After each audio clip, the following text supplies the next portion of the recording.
Moving on, now we have to ask this particular question. How important is a community? So, just to give a more, an, based from a study by Kobigo and her colleagues, Kudakamale, is they've come up with a definition of community based from various definitions of community sa mga lahat ng researches na chinek nila. So for them, or for based from their findings, community is a group of people that interact and support each other and are bounded by shared experiences or characteristics, a sense of belonging, and often, take note, often by their physical proximity. Not necessarily palagi, but there's a certain notion of proximity because it's important when it comes to having social interactions, mabalik na tayo kanina, we have this certain sense of proximity. In this case, physical sense of proximity. So, how important is a community? From a systems perspective, community is similar to a living creature, comprising of different parts representing specialist functions, activities, or interests, each operating within specific boundaries to meet community needs. Kung medyo familiar, kasi yun yung ginamit din na definition ni Aristotle.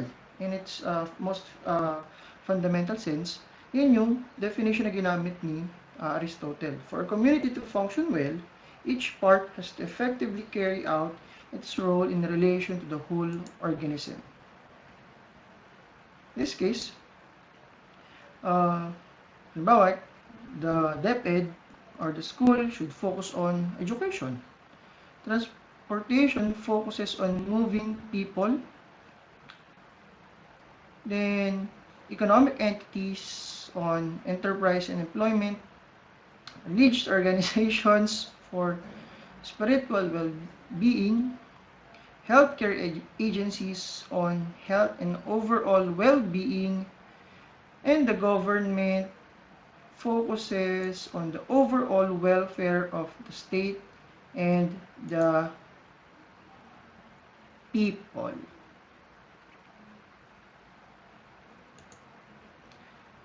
But from a systems perspective, it's importante ang community because it has that certain sense of specific functions, okay? That all are integrated, interdependent to create a sense of to operate, again, to create a sense of being a living creature, okay? Kumbaga sana, parang structural functionalism ang gamit nito because each part is a certain function at lahat yun ay interdependent, connected, interrelated. Lahat yun ay kailangan ng bawat isa para mag-function ng mabuti. Moving on.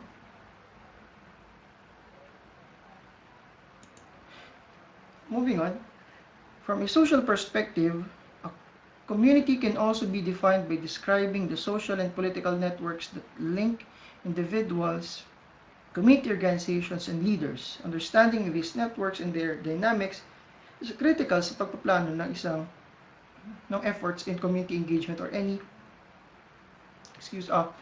form of community engagement activity. So, the idea is important in community because importante from a social perspective of komunidad because it tries to expound on the notion of the social interconnections, the social ties, and social dynamics and behaviors that are within a certain group of people. The more na maintindihan natin kung bakit may iba't ibang grupo na sila yung mas close with one another, may iba't ibang grupo or social class within a community na sila yung mas close compared sa iba, but ito ay may girian sa grupong ito, within that community, mas mapapalawak natin ang kaalaman natin sa isang komunidad at sa dynamics or social dynamics sa loob ng komunidad na yon. which are, in a case of community engagement, very critical kung paano ba natin iaayos yung mga nakikitang problema or gusot sa isang komunidad. From a virtual perspective, important, some communities map onto geographically defined areas, but today, individuals rely more and more on computer-mediated communications to access information, meet people, make decisions, and affecting their lives. Social groups or groups with a common interest that interact in an organized fashion in the internet are considered virtual communities. So nowadays, napakadaming virtual communities. Last year pa lang, siguro kung natatandaan nyo pa, last year nga ito, yung mga about sa, yung group ng mga about sa seaman, I think, hindi ko na matandaan yung actual word. Teka, natin kung mahanap natin. Tingnan kung mahanap natin, ha?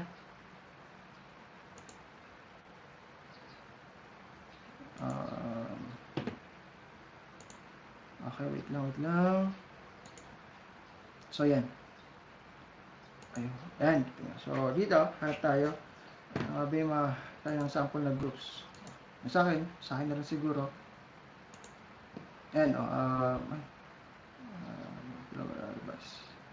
so, bahagi ako ng Teacher Philippines na group. Ayun, VS Club Philippines na group. MCL Senior High School. Then, yung bayan namin sa Bae, bahagi din ng grupong yon. Yun, sa Kalamba, bahagi din ng grupong yon. So, the idea is, these are some groups that you may belong to. You may be a part of. But, nowadays, hindi lang yun yung mga grupo. Marami pang mas focus or specific na interest groups na pwede kayong kabilang. And one thing that's clear when it comes to a virtual perspective community, limitless yung possibilities na magkaroon ng computer-mediated communications with one over the other. At hindi na siya bounded lamang by geographical limitations or geographical boundaries. Virtual communities, according to the study, sa isang study, kung bakit mayroong ang importance ng community or virtual community is that it provides a certain sense of identification. Okay? Lalo kung tingin mo sa physical community mo, wala kang ka-close, sa virtual communities, pwede kang makahanap ng mga taong kaparehas mo na, or like-minded people, parehas kayo ng interest, parehas kayo ng mga pag-iisip, parehas kayo ng mga kagustuhan, kayo nagkakaintindihan. Then, there's a certain sense of influence sa virtual communities. And virtual communities provide a certain sense of involvement. And lastly, a certain sense of utility. Ibig sabihin may napapala ka, may nakukuha ka. In this case, sharing of emotional connectivity, because there are times that those people around you, hindi sila nakaka-relate sa'yo. And it is through virtual communities that you can find people na nakakaintindi sa mga kagustuhan mo or mga pinagdadaanan mo sa buhay.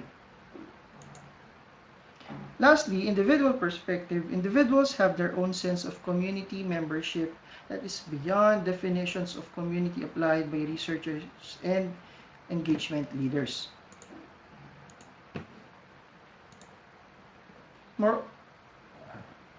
Moreover, they have a sense of belonging to more than one community. In addition, their sense of memberships can change over time and may affect their participation in community activities. According kay William James, sa mga prominent psychologists ng kanyang panahon, it's important to consider two perspectives on identity or in identifying yourself to a community.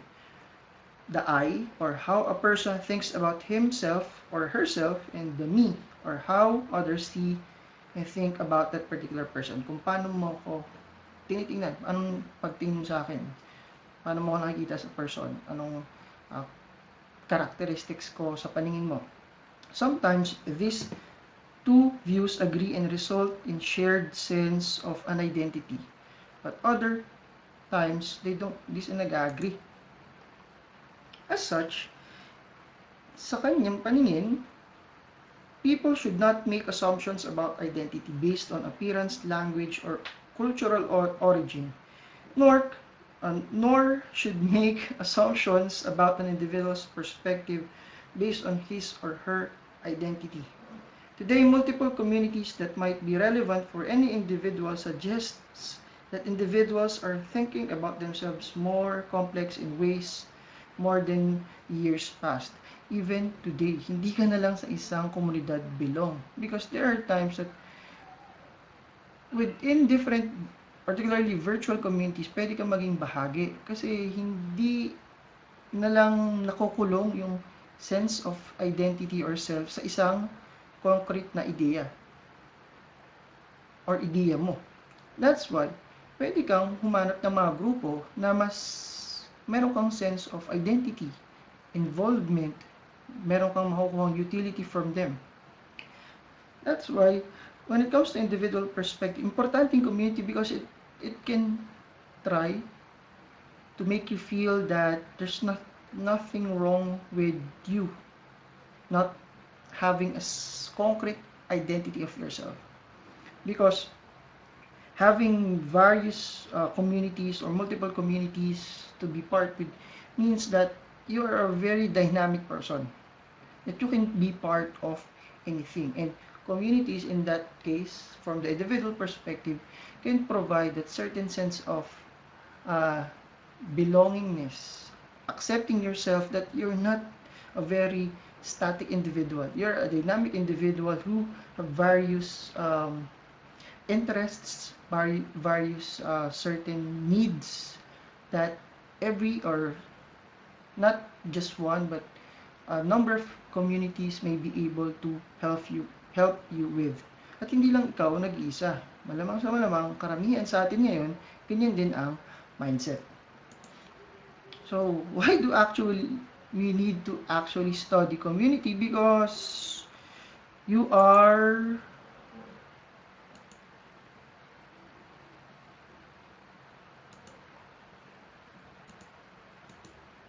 sorry. Yan. Sorry, you are here. Isipin niya sa Laguna yan, ha?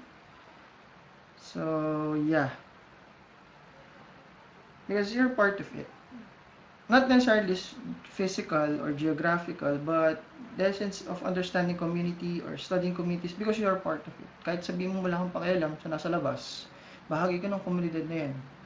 By the mere fact that you are, even nowadays, that you're in a certain community at kilala mo sila even by name means that at one point in your time you had social interactions, and social interactions define you being part of a certain community. So, in its most important sense, why study community? Because communities provide a sense of belongingness, provides comfort, a web of mutuality, networks, friends, na halalo pag kailangan mo ng tulong, pwedeng meron kang malapitan. Better physical, or this sa typo, ayusin mo na lang, but physical and mental well-being. Having someone or group of people in a community that you can rely on provides a better sense of overall well-being. At the same time, affirmation and support. That someone will affirm or provide moral or social support in whatever endeavor that you're trying to do. At the same time, survival. And the reality is no one can survive alone. Kahit mag-zombie apocalypse, kailangan mo na at least isa, dalawang tao. Or 4 nakatao. Parang Left 4 Dead, kaya apat sila. Ay, yun yung best setup para north, south, east, west, may makakakita. And lastly, it prevents a sense of isolation and even alienation.